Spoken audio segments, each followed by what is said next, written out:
तुम मुझे खून दो, मैं तुम्हें आजादी दूंगा। ये शब्द केवल नारा नहीं थे, ये एक आग थी जिसने लाखों भारतीयों के दिलों में जलती हुई आजादी की चिंगारी को ज्वालामुखी बना दिया।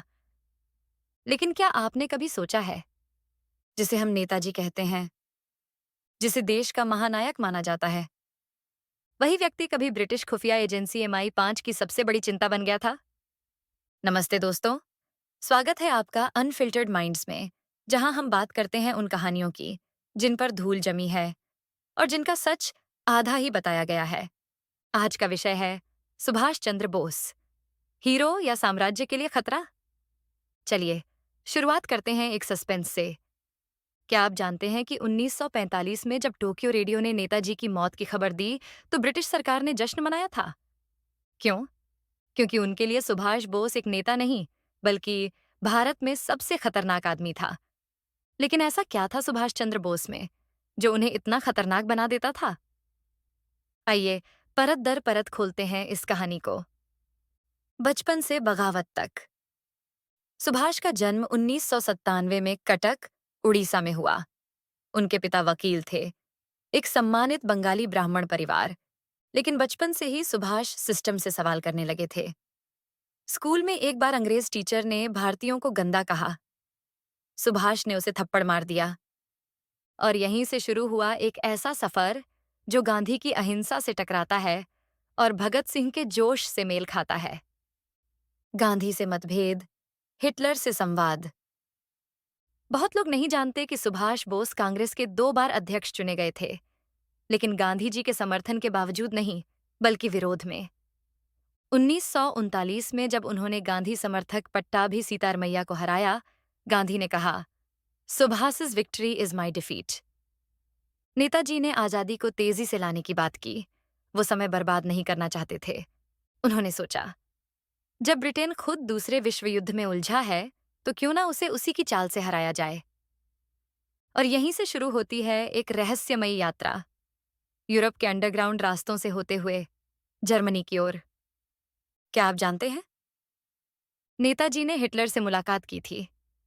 Hitler, yes, the same dictator who was feared by the entire world. उन्होंने हिटलर से भारत की आजादी के लिए मदद मांगी। हिटलर ने उन्हें इंडिया के लिए रेडियो स्टेशन दिया, आजाद हिंद रेडियो, जहां से सुभाष बोस भारतवासियों को क्रांति का संदेश देते थे। वो कहते थे, इतिहास में जो भी परिवर्तन हुए हैं वो केवल क्रांति से हुए हैं। आजाद हिंद फौज, एक अद्भुत प्रयोग। जापान से सहायता मिलने के बाद सुभाष बोस ने आजाद हिंद फौज बनाई, इंडियन नेशनल आर्मी, INA। इस फौज में क्या खास था? इसमें ब्रिटिश सेना के भारतीय कैदियों को शामिल किया गया। एक पूरी महिला बटालियन बनाई गई, रानी झांसी रेजिमेंट। पहली बार किसी भारतीय महिला रेजिमेंट ने बंदूक उठाई। बर्मा से भारत की ओर कूच किया गया। दिल्ली चलो का नारा गूंजा।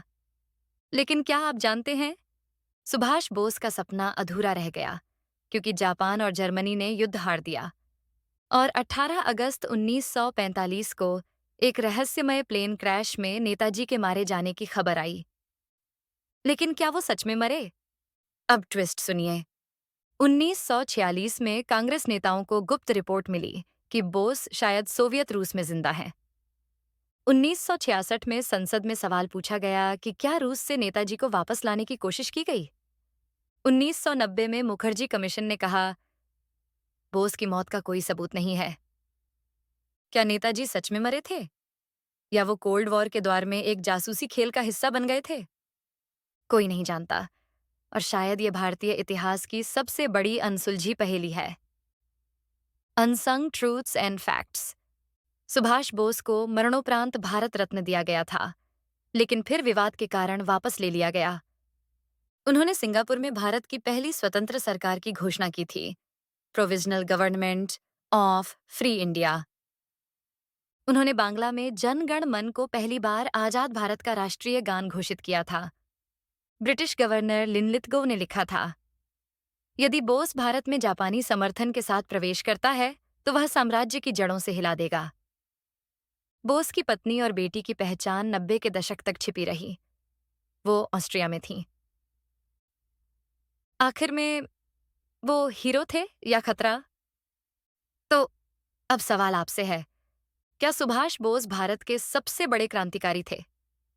या वो इतिहास के उस पन्ने पर थे जिसे बार-बार दबाने की कोशिश हुई? उन्होंने गांधी के रास्ते को नकारा, लेकिन देश से गद्दारी नहीं की। उन्होंने हिटलर से बात की, लेकिन भारतीयों के लिए आजादी मांगी। उन्होंने एक ऐसी फौज खड़ी की जो धर्म, जाति और लिंग से परे सिर्फ आजादी चाहती थी। और शायद इसीलिए ब्रिटिश साम्राज्य के लिए वो हीरो नहीं, एक थ्रेट थे। आपका क्या मानना है? हमें कमेंट में बताएं।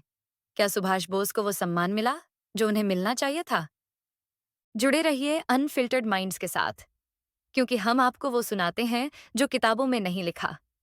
धन्यवाद। आउट्रो म्यूजिक फेड्स इन।